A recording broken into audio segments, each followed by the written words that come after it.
Hi, I'm Kat, and today I have a bit of a different video for you. You can still consider it like... Oops, I am hiccuping. I had coffee too quick. I guess that you can kind of consider today's video like a true crime case, but also, you know, it's kind of a mystery as well. Anyway, let's start with the word in Romanian for today. So the word is legenda. Legenda. Legenda. Well done, guys, you just said legend. And I want to give you a huge disclaimer for today's video. Everything in this video, the whole content, I have translated myself from Romanian into English.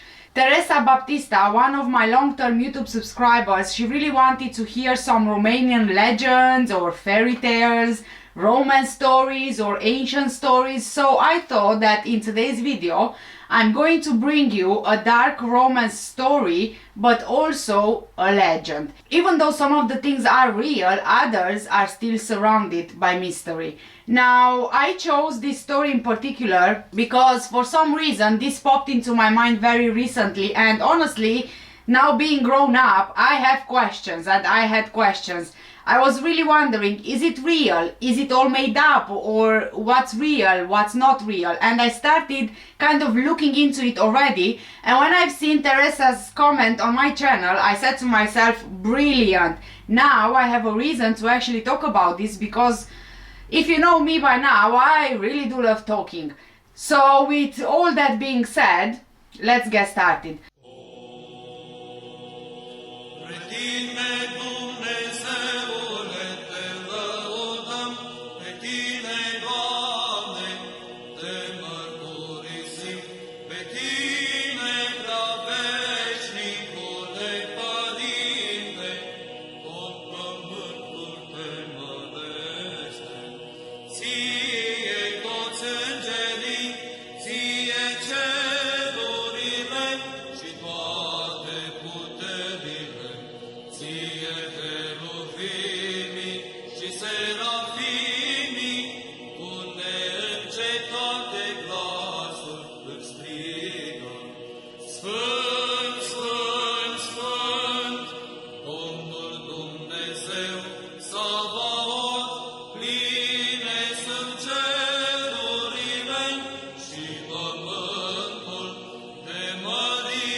Considered as one of the architectural wonders of Romania, the Curtea de Arges Monastery, loosely translated as the Arges Court or Arges as you would pronounce it maybe in English, a monument founded by Neagoe Basarab, carries a well-known legend of Master Manole or the craftsman Manole. There is a Romanian ballad written about this legend, but if I would translate it into English, it wouldn't sound as mesmerizing as it sounds in Romanian.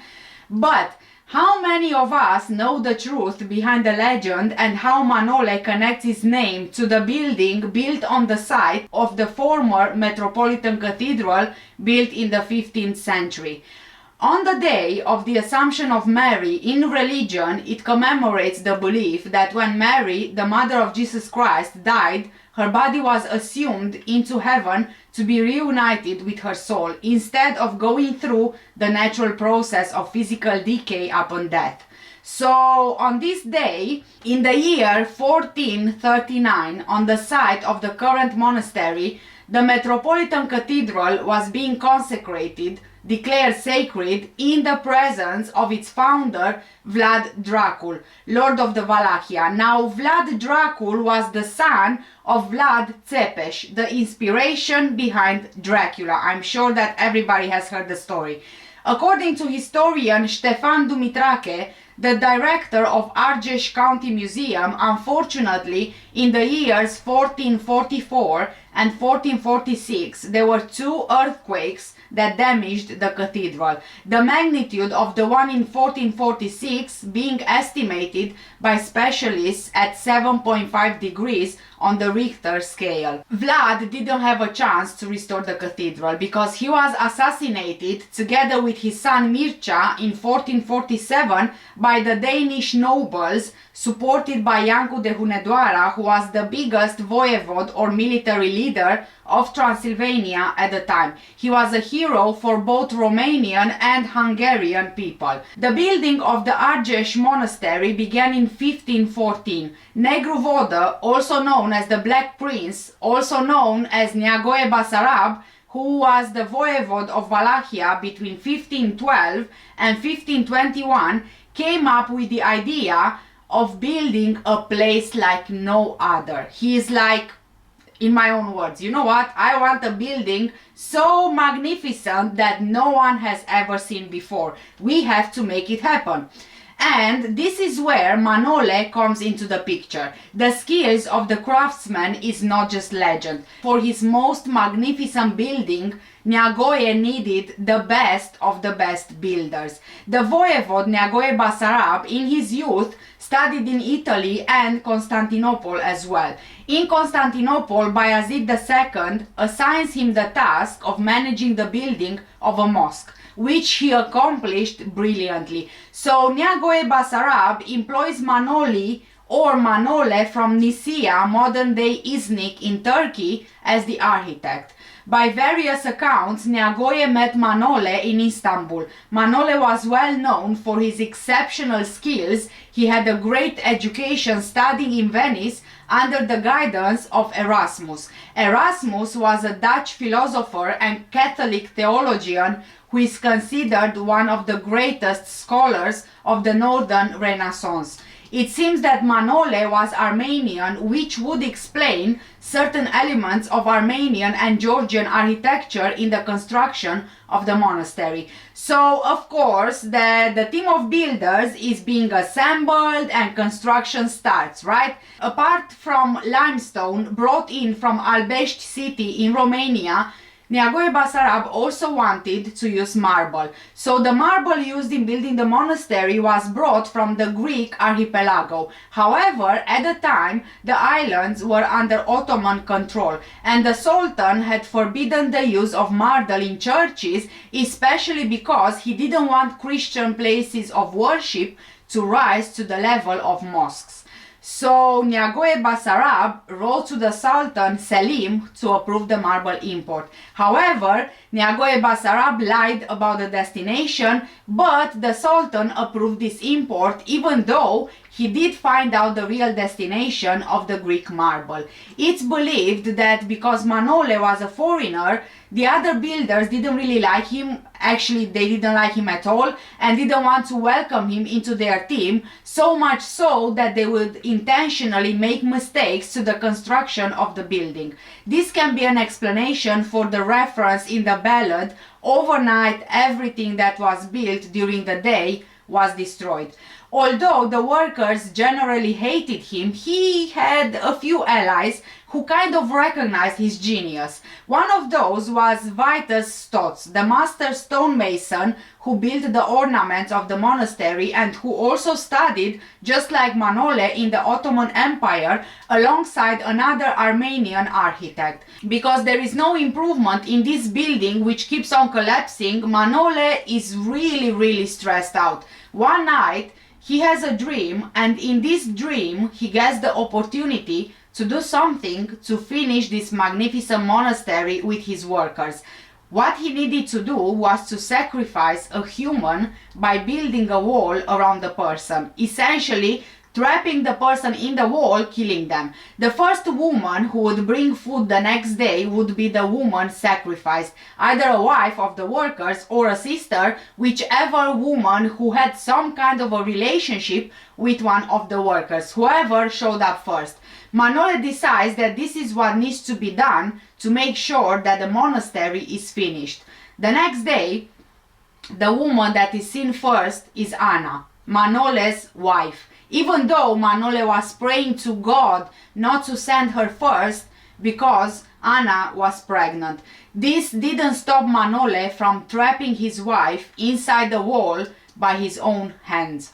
The most heartbreaking part of this story is that Anna tells Manole that the wall is tightening around her and the unborn child might die.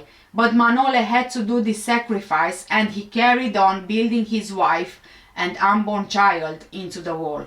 According to legend, Anna accepted her own demise, trusting Manole completely, and by sacrificing her and the unborn child, Manole believed the monastery will last forever in time, but he was also obsessed by his own building genius. The stunning monastery was finally built, and you would think that Manole would get praise for building the most magnificent monastery ever built, especially with the sacrifice. But this didn't happen. Manole was left on the roof by the order of Neagoe Basarab, who was allegedly the legendary founder of Wallachia and ruler in around the year 1290. The Black Prince couldn't stand the fact that Manole would be able to build another building as wondrous as this, and just like Iker, Manole believed that he could fly. So to escape this roof, he built wings out of splinters and tried to escape by flying off the roof,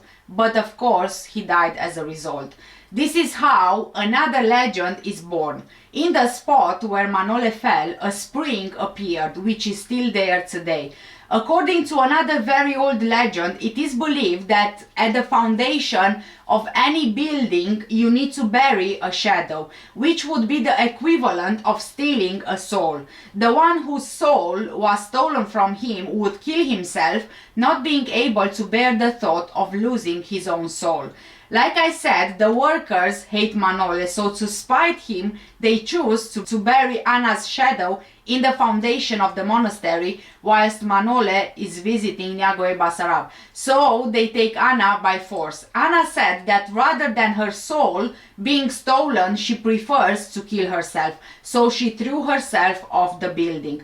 When Manole returned, seeing his wife dead, he built a wall around her and their unborn child at the base of the monastery. Because of all the misunderstanding between all of the workers, the construction of the monastery took a total of 5 years. And even though today this wouldn't seem like a long time, back then it was a very long time, because usually a church or a monastery would be built in a few months. In December 1610, when the town of Arges was conquered by the troops of the 21-year-old Transylvanian prince Gabriel Báthory, the monastery was literally looted. During the 2 months of occupation of the city, the monastery and the churches were looted, and the roof of the monastery, made by lead, was being melted for the needs of the army, which led to the destruction of the monastery. Something which is very little known was highlighted by the great Romanian historian, archaeologist, epigraphist and folklorist of the 19th century, Grigore G. Tocilescu, who said that he identified on the brick of the vault key, written in Ottoman characters, the name of Allah. Unfortunately though, there is no image of this brick and is not known what happened to it after a reconstruction later. The building was later restored by Neagoe Basarab, the voivode, and the Șerban Cantacuzino, the Prince of Wallachia, between 1678 and 1688. In front of the famous fountain near the monastery, next to the holy place, there was a spring that no longer exists today and that very few people know about. Manole's spring, which was originally located in the courtyard of the monastery, dried up. But on the initiative of the Bishop of Arges, a new fountain was being built across the road from the monastery, known today as Manole's Fountain. The architecture of the place of the monastery undergoes several changes over time. The Frenchman Émile-André Lecomte de Noailles left his mark on its transformation into a royal construction. After King Carol visited the entire country on horseback, he chose Podul lui Neag as the neighborhood to live in and Arges as the place to die in. With this, in the first location, he built the Peleș Castle, and while in Arges, he decided to rebuild the Arges Monastery according to the method of Eugene Emmanuel Viollet-le-Duc. He recommends Émile-André Lecomte de Noailles for the build. Émile will rebuild the monastery, trying to transform it into a royal building. There is also a change in the architecture of the towers, shorter and with a larger circumference, and thanks to this, the towers were able to withstand the earthquakes that followed. During the reconstruction, the walls of the monastery were demolished almost to the base. The fresco that was undamaged was removed by the French architect, and the new fresco was made by a group of artists which included his own brother. According to the historian Ștefan Dumitrache, there are 48 frescoes altogether in various places. Fresco, if you are not aware, is actually a technique of mural painting executed on freshly laid lime plaster. In the courtyard of the Arges Monastery there was a chapel, the only building erected by the Fanariot rulers in Arges which had a particularly valuable painting. But unfortunately the chapel was demolished by Lecomte de Noailles to make way for the park intended for the royal family. In this created park there were rare species being planted, and out of those a tulip tree can still be found today. Until a few years ago a yew tree could also be seen, but sadly this got cut down even though it was a monument of nature. Near the monastery towards the east a royal residence was to be built by order of King Carol with a special brick. Because of the special qualities of this type of brick, at the time this was used only to build Bucharest's forts. In that era, the press harshly attacked King Carol, accusing him of misappropriating materials. The royal residence built by the king lasted until the abolition of the monarchy as an institution subordinate to the royal house of Romania. This particular residence was a cause of friction between the royal family and the hierarchs from Arges, who claimed the north wing of the building.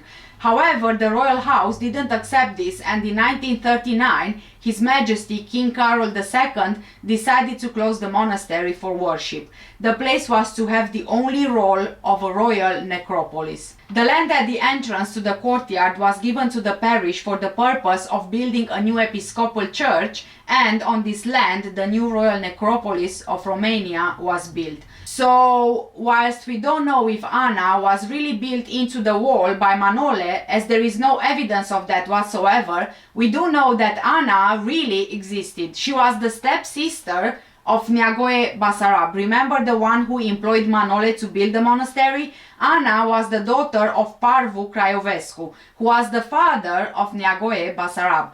Anna was indeed in real life Manole's wife, and according to some sources they did have a child, but he didn't die as an unborn child. In the end, Anna and Manole were real, as is the history of the monastery. The only thing we don't know for sure is if Anna was really sacrificed by Manole.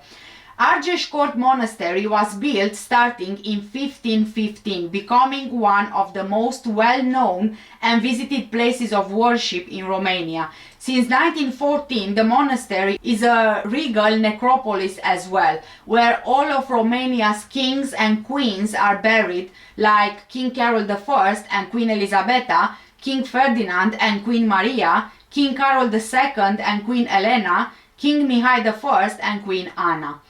The legend of Master Manole became one of our fundamental myths, the myth of sacrifice for creation, the message being that nothing withstands time if it's not enlivened by a sacrifice.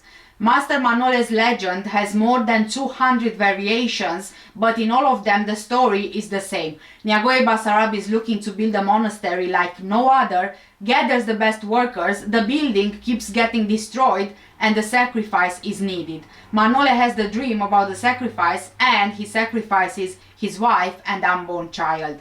Legends about building which withstand time only with a sacrifice can be found almost in any nation, but they are more commonly found in the Balkan Peninsula. Bulgarians, Greeks, Albanians, Croatians and others. A legend like this can only be born in a community predominant of builders, because usually due to their job they sacrifice their families, which, if you think about it, is really tragic. And when I say that they sacrifice their families, I mean that usually over there, builders, they work from morning till night, most of the times 7 days a week, and they are rarely home with their family. You know that a legend usually starts with a seed of truth. In the versions around the Danube, be it the building of a monastery or a bridge, a house, the sacrifices being made were usually a pet, a bird, the shadow of a child, bones, skulls, fine metals, pearls, herbs, bread, wine, salt, oil, and much more. Master Manole's legend for us Romanians is one of the most known, but also the most valuable through the beauty of the ballad, the emotion it brings, but also because it doesn't only associate a sacrifice with the durability of a construction, but also with the artistic value. Arges Monastery is a work of art, a jewel, a place of prayer, calmness and surprise to the genius of the creator. Another factor which gives uniqueness to this legend is that Anna, Manole's wife, she willingly accepts the sacrifice, just like a game. She doesn't fight back, she doesn't put any curses on anyone, compared to the Balkan version. Manole attempting to fly from the roof is also only found in the Romanian version of the legend. The monastery and the spring could represent the two souls of Manole and Anna through death in eternity. If we are to consider another version of this legend where Anna lost her life because of the hatred of Manole from the other workers, this is connected to an old Romanian tradition, the encasing of a shadow. According to an old custom, a person who was standing in the sun with the outlining of their shadow almost perfectly, the height of the shadow would be measured in secret with a stake. The stake would then be broken to measure the height of the shadow, and it would then be encased in the walls of the building. And because of this, those that believed their shadow was stolen, they would go crazy, hence this was done in secret so they don't find out. The two towers of the monastery, which are twisted from the outside to the inside, symbolize ascension through Anna's and the child's sacrifice. According to another ballad, Zorza, the daughter of a merchant, fell in love head over heels with Manole, but Harvat, a noble, was in love with Zorza. But even though Zorza loved Manole, Manole only had eyes for Anna. The Slavic writing on the walls of the Arges Monastery is believed to be in the same place where Anna would have been encased. However, the real explanation is that the writing mentions donations that a noble made to the monastery after it was rebuilt. So guys, after I spent quite some time on this research, because like I said at the beginning, I really wanted answers, I have two theories of my own. The most obvious, although I believe Anna existed, I don't think that she was encased in the walls of the monastery. I mean, I guess this theory is quite straightforward. My second theory is that with modern technology, it can be very easily found if indeed there are skeletal remains in those walls, which would prove or disprove the legend. But then, if the legend is disproved, I think it will shatter a lot of hearts. Not only that, but it's part of Romanian folklore, an inspiration for great Romanian writers, and it's a beautiful ballad. My brain tells me the powers that be know exactly if there is anything in those walls, but they are not going to share. Quite honestly, it brings tourism, it brings money, it has a special story behind, and it's part of Romania really. It's part of all of us Romanians who grew up with this legend and with the story, with the ballad and with the folklore. I hope you really enjoyed today's video. Thank you so much for staying with me. Just so you know, I do take case suggestions, true crime case suggestions. So if there is any case in particular you want me to cover, just leave the details, any details you have in the comment section down below under this video. And also, please do let me know in the comments what do you think about this. I am really looking forward to hearing all of your theories around this. Thank you so much for watching. Take care, stay safe, and I'll see you in the next one. Bye!